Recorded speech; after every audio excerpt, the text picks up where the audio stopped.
Thank you, Lord Mayor. My question is to the Cabinet Member for Children, Councillor Mick Brown. The Labour government claimed that introducing VAT on independent schools would raise £1.5 billion a year by 25-26, ring-fencing this for education. Yet, over 13,000 pupils have already left private schools and 12 schools have closed, citing VAT as a key reason. The cost is now likely to outweigh any benefits, and instead of supporting education, these funds are likely to be used for housing. Does the Cabinet Member agree that this policy is ideologically driven, financially flawed and damaging educational choice for aspiring families in our city, and should at the very least the funds be reinvested into education as promised? Thank you, Lord Mayor. Thank you. Cabinet Member to reply. Thank you, Lord Mayor, and thank you, Councillor Yip, for the question. It is hard to know quite what will happen here because there's no real precedent for such a move in the UK. But there seem to be two central questions. Firstly, how big the reduction in the number of children gaining private will be, and whether the state sector is ready to provide for those who would otherwise have gone private. Under the new rules from January 25, all charges for educational services and vocational training supplied by a private school or a connected person will be subject to VAT at the standard rate of 20%.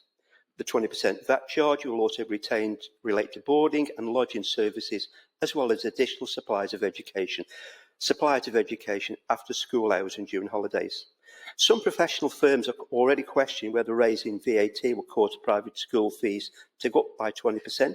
This is because private schools, like other businesses, don't have to reflect the VAT increase in the amount fee pays they charge, and on average, it's been predicted that the measures are likely to see fees rise by around 5%, by about around 10%. Evidence from the IFS shows that raising VAT on private schools will have limited impact on the state school sector. Over the last few years, the number of pupils enrolled at independent schools has remained largely the same, even when fees have increased by more than inflation. Because of this, it is expected that around 35,000 pupils, less than 0.5% of the pupil population across the UK, will change schools to state school from private school. In Birmingham, there is evidence to suggest that there are more than enough state school places to amount for this movement. Thank you, Lord Mayor. Thank you, Cabinet Member. Can I call Councillor Martin Brooks? Sorry. Supplementary, Councillor Zip. You're very kind, Lord Mayor. So the Cabinet Member in his reply says there's a limited impact, but we already know that 12 schools has closed.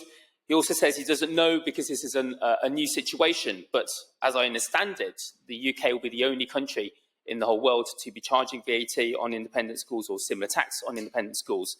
And an estimated 1,500 pupils leaving independent schools in Birmingham, which will add an additional £10 million a year to costs to our already stretched local authority. For many families making real sacrifices, this VAT is the final straw.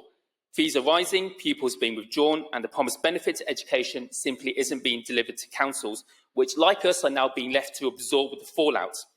Has Birmingham received any compensation for the financial pressure? And will the Cabinet Member commit to lobbying the government to urgently rethink this damaging policy before it causes lasting harm to both the state and independent schools in our city? Thank you, Lord Mayor. Thank you, Councillor Zip. Cabinet Member to reply. Thank you, Lord Mayor, and thank you, Councillor Yip, for this supplementary question. I think you're right, it's an issue that we need to take really seriously, and I will be having discussions within the Directorate in terms of the way we can take to move this situation forward. Thank you. Thank you.